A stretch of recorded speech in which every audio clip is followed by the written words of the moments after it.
Good morning, welcome to CATEX TV. My name is Frank Fortunato. Today is Thursday, June 20th, 2013. We're getting pretty close to the summer solstice here in the northern hemisphere.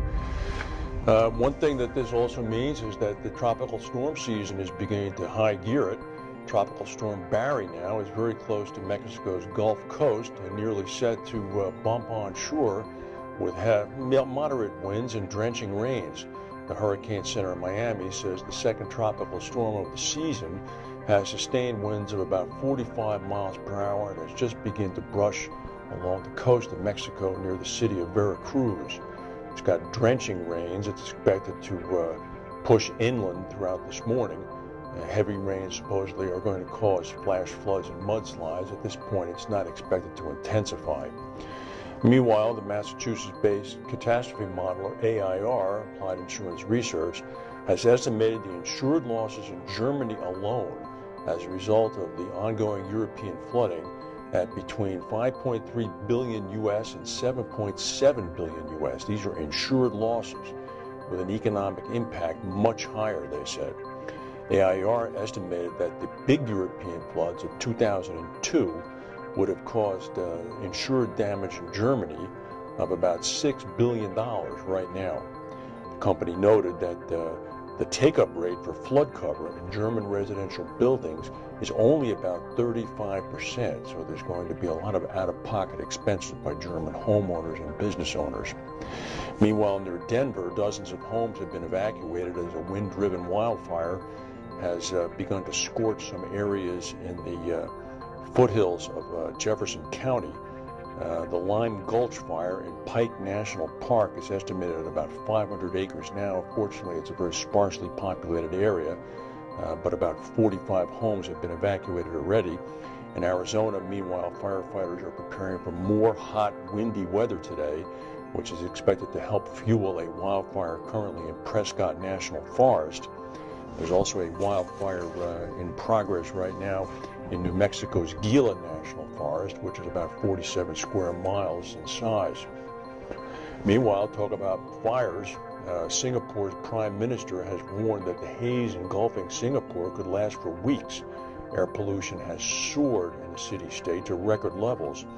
The pollution standards index peaked at about 371 today, well above previous hazardous levels, breaks previous records. The haze is caused by illegal forest fires in Indonesia's Sumatra Island, which is just across the Singapore Straits. The issue has sparked accusations between the neighboring countries over who's responsible for the smog. An emergency meeting is going to be held in Jakarta today. The Singaporean Environment and Water Resources Minister said that he's going to demand definitive action from the Indonesians. Meanwhile, the Indonesians say that Singapore is behaving like a child. It said the Singapore Minister for People's Welfare said this is not what the Indonesian nation wants. It's because of an act of nature. Meanwhile, in Brazil, protesters continue to clash with police even after authorities in two of the biggest cities rolled back the transit fare hikes that were the impetus for the demonstration to begin with.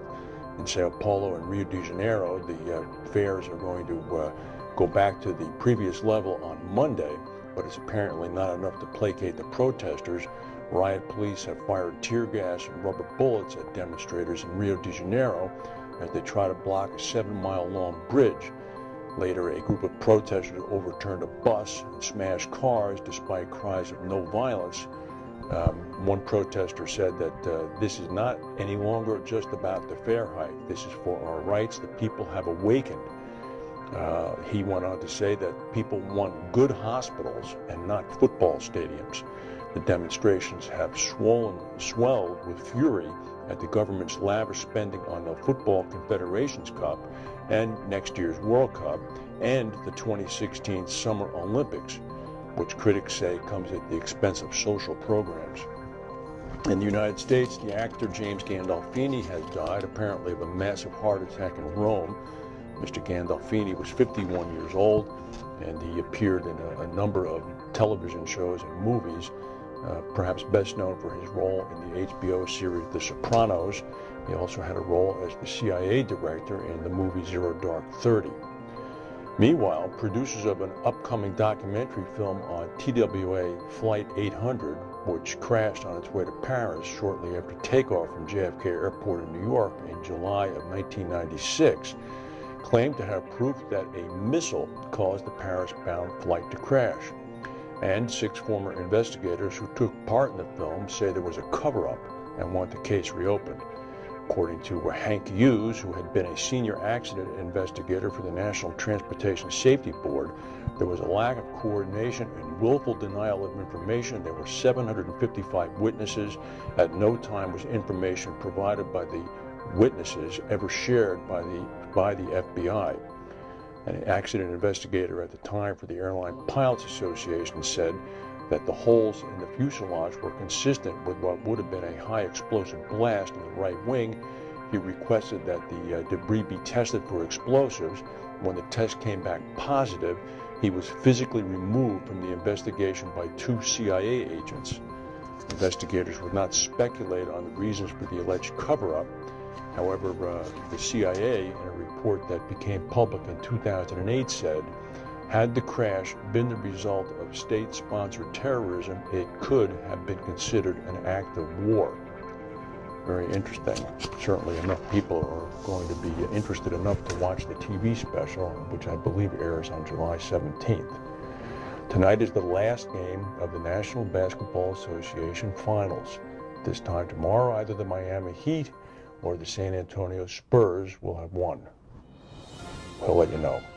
That's the news for today. If we have any breaking news, we'll come back and tell you. Thank you for watching, and we'll see you then.